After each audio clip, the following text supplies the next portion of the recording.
Conscious Collaboration brings together entrepreneurs, changemakers, and thought leaders. We aim to highlight the people that embody the idea of aligned mind, body, and business.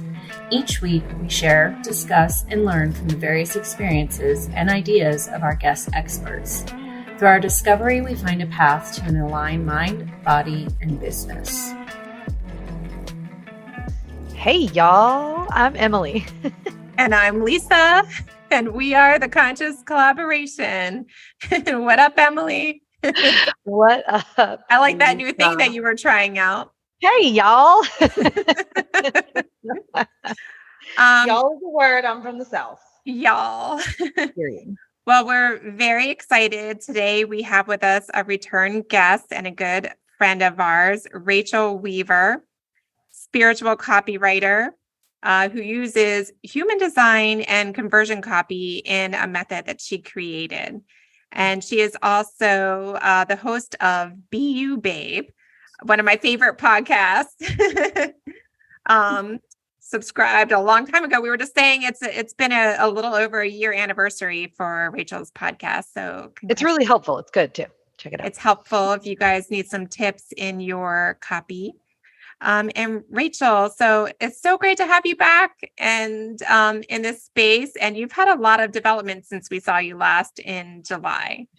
Yes. Thank you so much. I'm really, really happy to be here and talking with you guys again. I can't believe it's been like 9 months since I was here talking with you. I feel like, so I'm a manifesting generator. I change my mind all the time. I am constantly going down rabbit holes and exploring different avenues, which can end up creating lots of different offers, lots of different ways to do business. And things have changed since we last talked. Yeah, quite a bit in an exciting way too. So were you seeing something happening in your clients or out there with all the business owners where we were really struggling somewhere in particular with our copy? Well, I feel like initially last year, I saw that people were struggling with their core message. They didn't understand what their unique selling point was, your USP, if you hear other people talking about it. And it's your USP is what sets you apart from everyone else. It's why somebody would hire you, right? Especially as a coach or a healer, when there's a plethora of people all saying the same stuff primarily, all having generally the same type of offer of like helping you create confidence or helping you get healthy, right? What sets you apart is your unique selling point. So I kind of went on a bender last year of going, okay, let's talk about this. Let's figure out what this is. And to be honest, I figured out most people don't care, or like the client, that's not what they want. They want the sales page that converts. They want the website that really speaks to their ideal client. They want the content that people are actually engaging with. That's what they want. They don't care how they get there. Is what I'm saying. And so that was a huge lesson and realization for me, was that the root of what I think is going to help you isn't what people wanted. Which was it stung a little bit. Yeah, I get that. I feel like that was like a list on like something on our list of things that we wanted to have complete to feel like we were doing the right thing in business. Yeah. And I mean, I think at the end of the day, people just really want to have a business that does feel like them, but they think that how they're going to get there is through a sales page or through a website or through content. But it is so much deeper. You do have to understand what makes you different for your sales page to be successful. So and what I ended up doing is repackaging things so that it's like, okay, well, if you want the sales page, cool, let's do a sales page. And in that process, you have to tell me what your unique selling point is. And if you can't, then we're going to figure it out. So, because that's what's going to make your offer stand out from everyone else's. Like you can have the same transformation from A to B, but your USP is that bridge that gets people from over here to across the canyon, right? And someone's going to hire you because they like the way you're doing it. They like the way your bridge looks. They want to cross it with you, right? And so that's kind of how I've restructured things is it's now more broken up into tangible, like, this is what we're going to work on because that's the surface level thing that people want, which in copy you also have to figure out. Mm-hmm. I totally get that. Sometimes you have to like present the, dangle the carrot.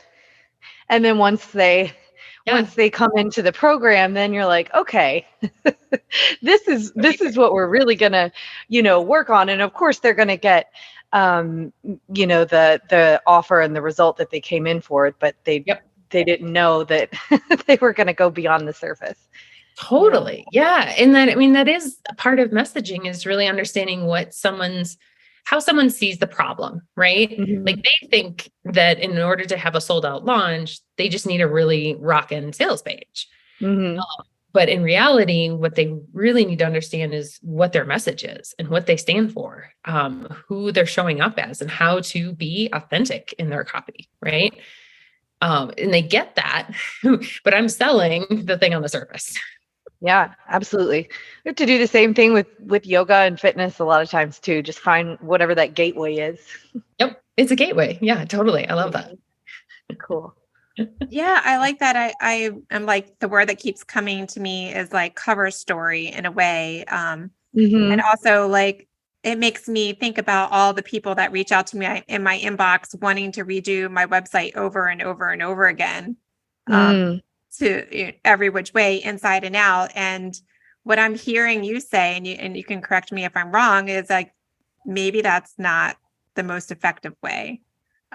Maybe websites and web presence is evolving into something more efficient and more direct from one place. And I think it is. I think we really have to figure out what the intention behind the website is, right? Like, it's not just this, we throw this thing up there and it's going to sell whatever we're selling. It doesn't do that unless we direct it and unless we create the journey for the client going through it, right? And sending traffic to it too, right? Like, and this is why I have stepped away a little bit from websites, because they aren't always necessary, especially in the coaching world. Some spaces, I'm thinking of, like, as an artist or a photographer or, people outside or product based, that kind of stuff, they do need a website for sure. It's going to be a lot different. But for coaches, you can sell your service in so many different ways that a website is almost obsolete. It's nice to have once you get to a certain point to put everything in one place, right? So if somebody's like, what do you do? What are you offering? You can go here. These are all the different options. But even that is still kind of like, and with a sales page, you have to think about the intention of that sales page. What's the offer? How are people getting there? What do they know before they get there? Are they coming from social media? So they totally know you and already resonate with you, and they just need to know about this specific offer? Or is it completely cold traffic that you're pulling in with ads and they know nothing about you? Right? The intention of what you're creating really has to be thought out. And I mean, this is a huge piece of why I think so many sales pages don't sell anything, is because there's no intention behind it. Yeah, we're all about intention here. I think that the three of us in a big way. That's something that can be felt. And we were just, in our pre-chat, in our warm-up, talking about the popularity of AI in developing copy. Yeah. And so talk about AI. Tell us your thoughts about AI generated. I think it's an amazing tool. It's not going anywhere. It's only to become more prevalent, and we have to learn how to use it. It's like when calculators came onto the scene, everybody thought it was going to be this horrible thing and no one would have to learn math. But guess what? We still have to learn math. We still have to use the tool in order to do what you want to do, right? And AI is a tool, and you have to understand how to prompt it, how to have the conversation with it so that you get the results that you want, because it's sourcing everything on the internet. You could get a lot of crazy stuff, right? So if you don't know it's learning how to prompt it, the questions to ask, and then you ultimately still need to know what someone needs to know to buy. Like you still have to understand the principles of conversion copy and messaging and how to convey your message, right?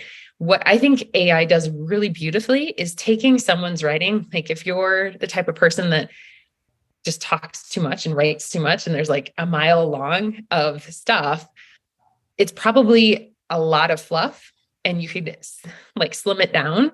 And AI is really good with that. Like you could put that whole thing in there and be like, simplify this, and it will simplify it for you.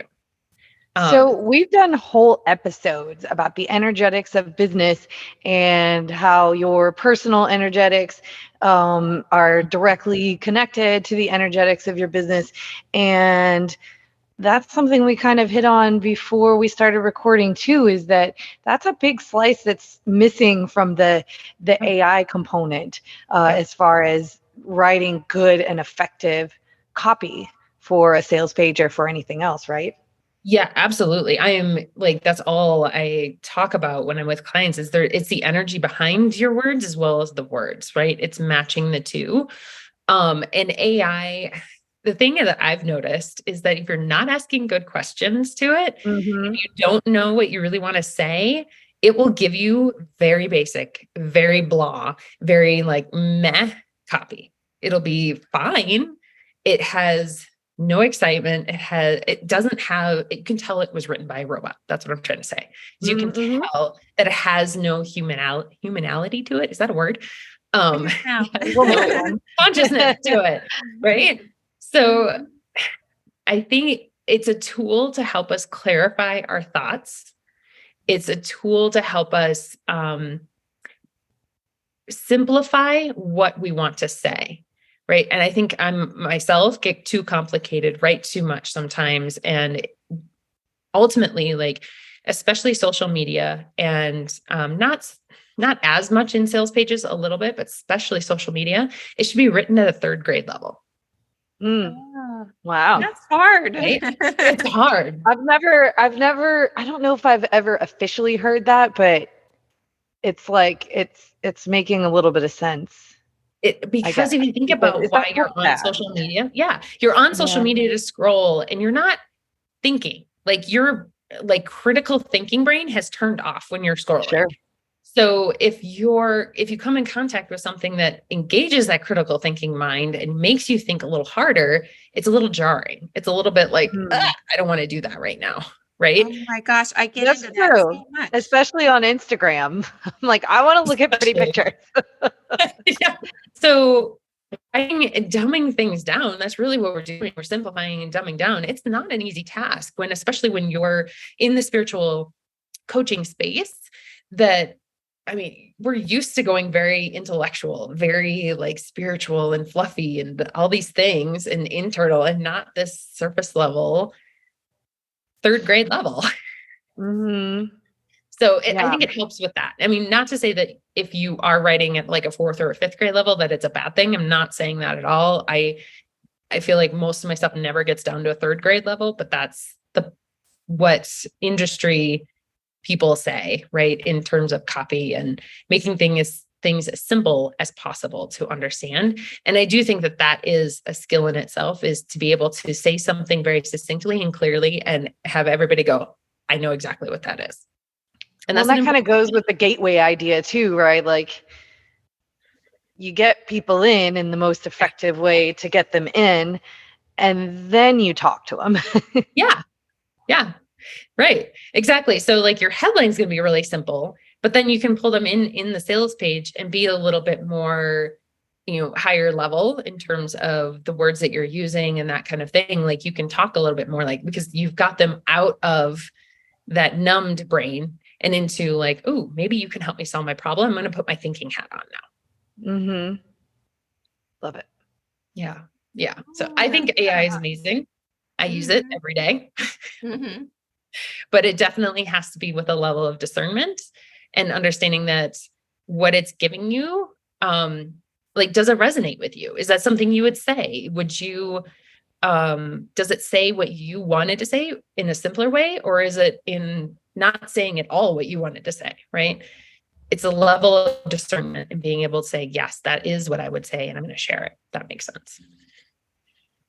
That does make sense, as we're talking a lot about aligning, who we are with our businesses, and then being able to express that outward. I know, like in my human design type, being a projector, I can get very complicated and wordy. Projectors do 100%.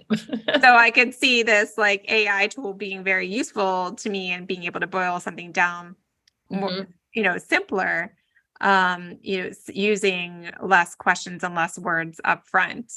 Yeah. I think it's also a great tool for planning and brainstorming ideas. Mm-hmm. So if you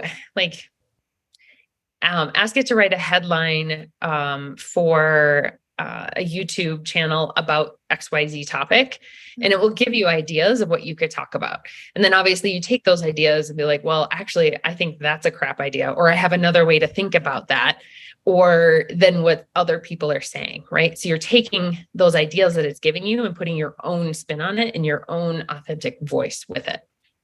Mm. Yeah. So. Yeah, I've heard, I was listening to another podcast. It was in the astrology space, and I cannot think of the name, where they had used, just for fun, AI to write the opening for the podcast. And they were like, they read it like as the AI generated, and they were like, actually, that kind of works, but it also sounds a little bit weird. Like we would never say that. But it did, put a bunch of words together very well, and that could work.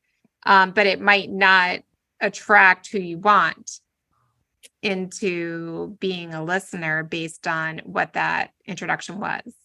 Yeah, it does make me want to do an experimental episode, though. Yeah, totally. Yeah. Totally. I think with the attraction stuff, you have to know who you want to attract. And once you know who you want to attract, when you're writing and AI is giving you something, you'll be like, my people don't care about that. Or that's not actually going to speak to the person that I know I want to attract, right? You still have to know some of these basic things. Otherwise, I mean, it's like, I want to put an analogy on it, but it's like putting like a dog at the helm of your ship. Like it's going to sniff out whatever it wants to sniff out. It's not going to necessarily lead you to where you want to go. You have to be the one at the helm of the ship in order to go where you want it to go.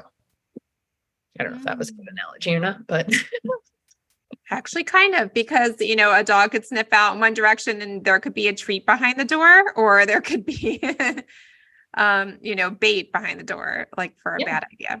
Yeah. It's going to do wherever it wants to go. Right. But if you are using intention and you know where you want to go, you know who you want to speak to, then AI can really help you with clarifying the ideas and making sure that things are more to that simplified level. Yeah. Either you're going to love it or you're going to hate it. And so you'll be able to clear it out. Like, no, I'm definitely not going in that direction. Yeah. I mean, I've definitely put stuff in and I'm like, yeah, no, that's terrible. But then I'll get something, I'll do another one, ask it another question about something else. And I'll be like, damn, that's good. Like I never thought of that. So just a guideline, not a template. Exactly. I like that. Thank you. Yeah. So what are you seeing in terms of, can you tell us a little bit more about human design as it relates to conversion copy, and what you're seeing in the different types?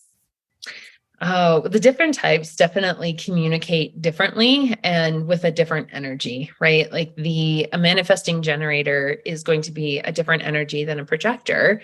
And they're going to use different phrasing, and you're going to put things in different orders, essentially. Like a projector might lead with the desire and go, but you're not there. And I've been there too. And sharing your story, where an MG might come out and say, you're struggling with this. I get it. I see you.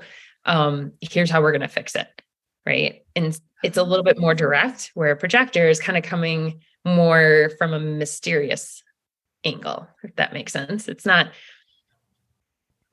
any better or any worse either way. It's just a different way of approaching the same thing, if that makes sense. Yeah. Does that make sense to you, Emily? I know this is like so much sense. Is it? Yeah. Yeah. So, just to recap a little on human design and what that means, is there like a 1-minute synopsis of human design? Well, human design is like your aura type, and it's going to dictate how your aura interacts with the world, as well as how you feel more like yourself. Like it really does show you what your dominant energy is. And the more that you are in your authentic dominant energy, the more that life is magnetized to you, no matter what your type is. So it's understanding how your energy works, who you are authentically, right? And then just showing up and trusting in the process. Mm-hmm. Yeah. And I think, and having worked with you, Rachel, on my human design and my copywriting for almost 4 years now, I think, right? I think 2019. Was it 2019 or 2020? Yeah. No, it was 2020. I thought we went back and figured it out. It was 2020. I always age myself up. Well, the time warp of COVID. Right. There were many years within that 6 weeks that there was a lot. But, it really does feel different when you're approaching your work from your design, as we talk about aligning mind, body, and business, being able to feel more connected into how you should be communicating and how people are receiving you comes across differently. For example, like I'm writing in a different manner now than I was when I met Rachel. Initially, I was writing in a manner that was probably too much information to take in, and probably from an energy that might have felt insulting, for lack of a better word. I'm not sure you were insulting, but you were just direct. Yeah. And most people, I would say, manifesting generators, manifestors, don't like being told what to do, especially by projectors. That explains most of my life, just so you know. Right there. So learning that, my human design type and the nuances that affected my copy allowed people, they felt more comfortable, rather than, that directness could have felt like a little bit too much. But I found that people found it easier to approach me when I changed how I was communicating.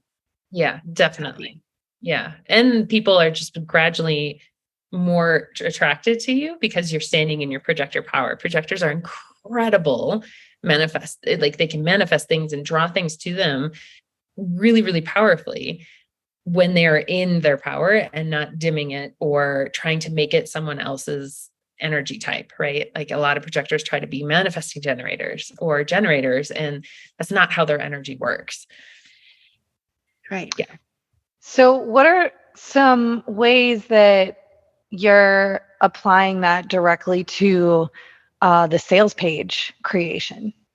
So, it's in the tone and it's in the flow of the sales page. So a manifesting generator is going to be more conversational, a little bit more direct. Manifestors are very direct. Like, this is what I'm doing. Get on board or get out the door. With confidence, obviously. Projectors are more about going, you want this, but it's not happening. And I've been in your shoes. Here's a solution for you. And then inviting them into it. So it feels a little bit softer. It's still giving them all the same information. It's just done in a slightly different way. And reflectors really can do whatever they want. It's what they, honestly, it's what their energy is feeling and where they want to go with it. But like, I've only ever met 2 reflectors. Rachel and I were in a small group with a reflector not too long ago, and that was really exciting for me.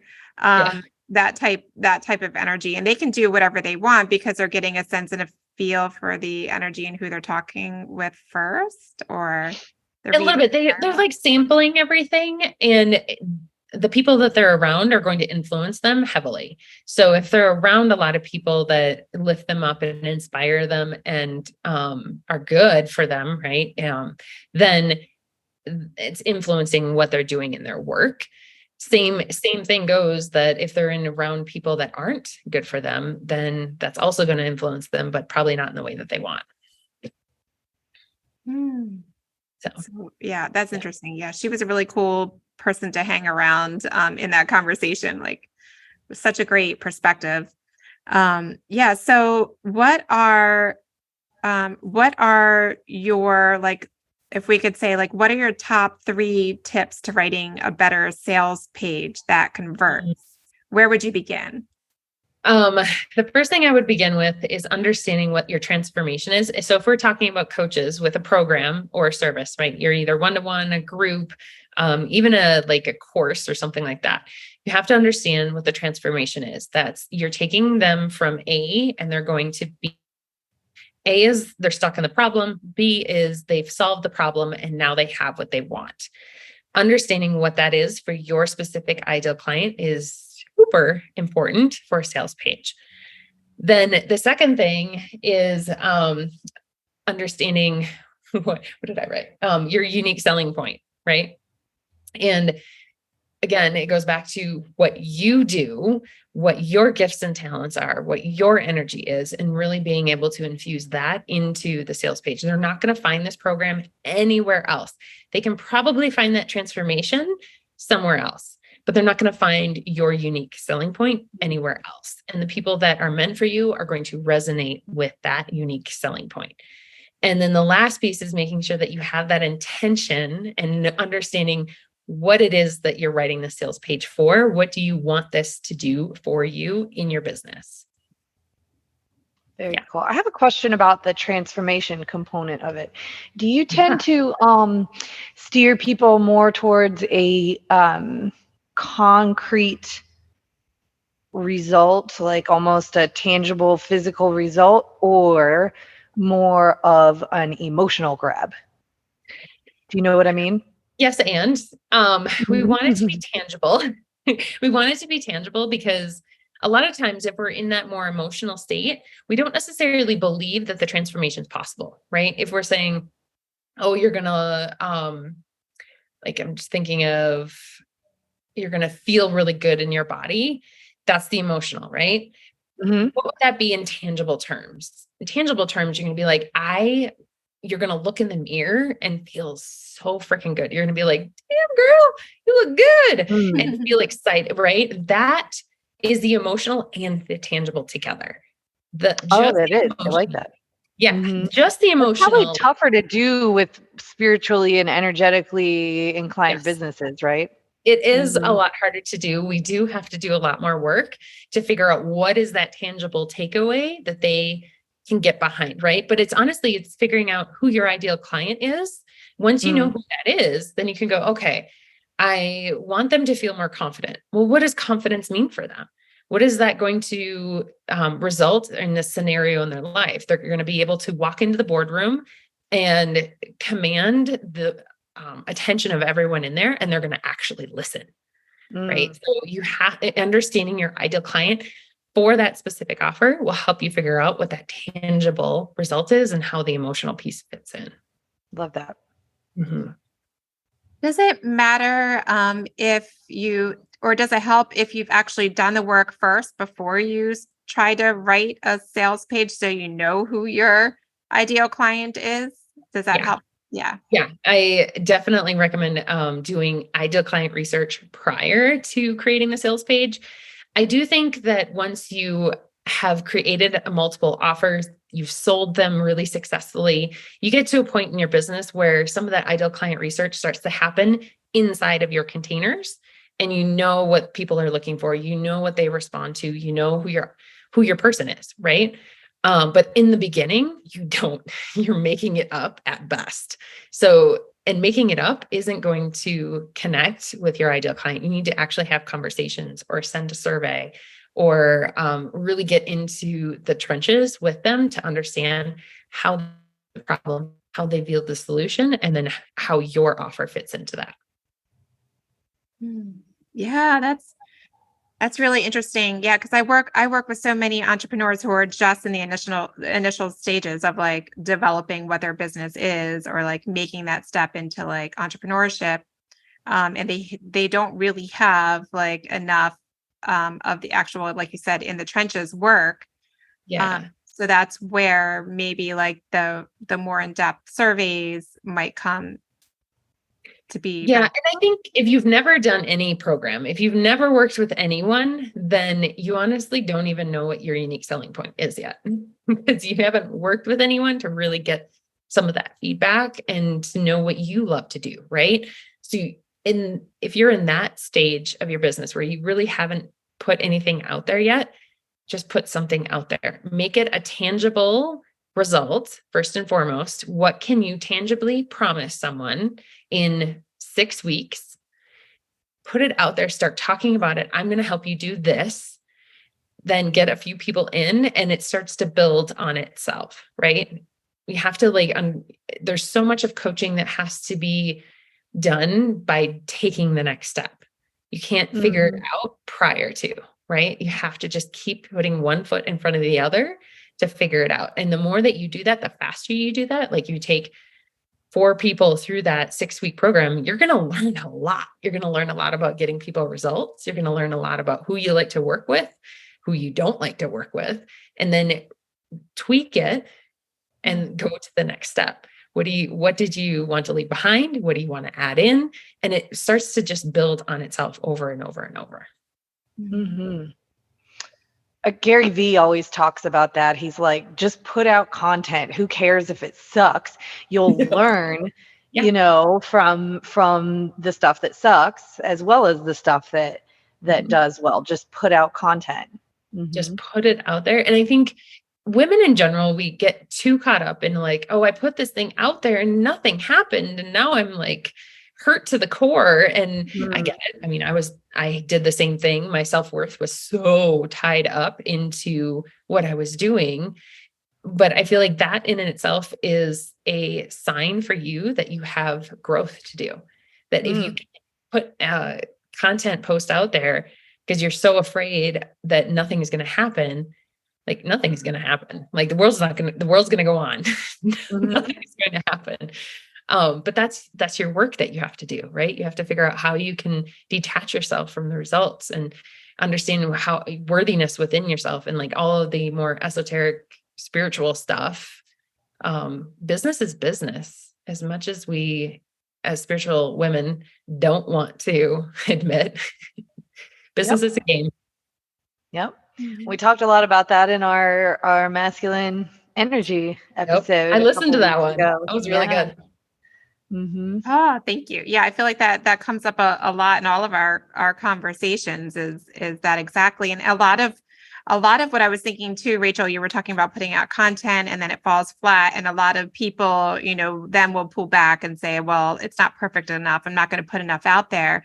But something that came into our awareness, last week is a lot of that, like feeding the machine. Something you put out like 4 months ago might start getting picked up on True. at a later time. So, it's funny what people will go through into scrolling and research and find that something that you put out there that resonates with them, and incites them to reach out. Yeah, totally. And I think when we're putting so much stock in one thing, like we're trying to make it so perfect, it is really hard to put it out there because you put so much energy into it versus just going, you know what, I'm just going to put some stuff out there and see how people respond. It's such a different energy behind it. And I think honestly, people can tell that too. Even if you put so much energy, there's so much writing on this one post and people are like, but that feels too heavy for me, right? Versus somebody that just was experimenting and playing and having fun with it. Totally different energy. I mean, throw the spaghetti at the wall. Yeah. That's a good fourth tip to add in there. Bonus tip. Yeah. Really is like creating from that joy and playfulness, versus pouring all the preciseness into something. Those are always the drafts that get deleted on accident, right? You're like, I just spent 3 hours crafting this and to perfection. And then where did it go? Yep. They say, like don't let perfect get in the way of good. Yeah. Yeah. Be perfect. Just put it out there. You'll learn as you go. Dang, girls. I feel like this was good. I'm inspired to, after our talk today, to go play around with some of this Yeah, AI. my wheels are spinning. I know. I got to get started on it right away. But Rachael, we're so grateful to have you in our circle and collaborator with us. And we will include your information in the description. Is there any particular place you would like people to come and find you?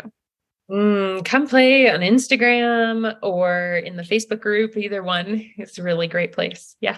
Yes, it is the, your Facebook group is the Aligned Copy Posse is the Facebook group. And on Instagram, it is I am Rachael Weaver.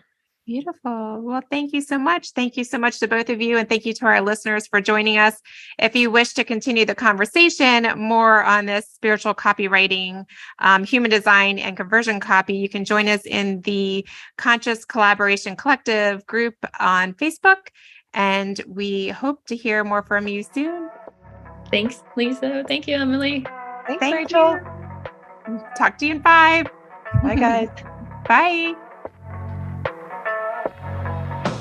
Thank y'all so much for listening to our podcast.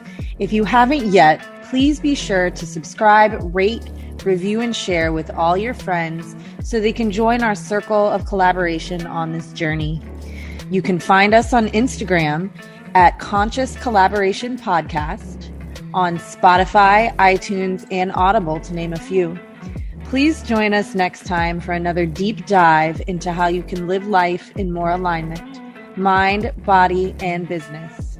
Send us your questions and comments in our DMs or email us at consciouscollaborationpodcast@gmail.com. See you in 5 minutes.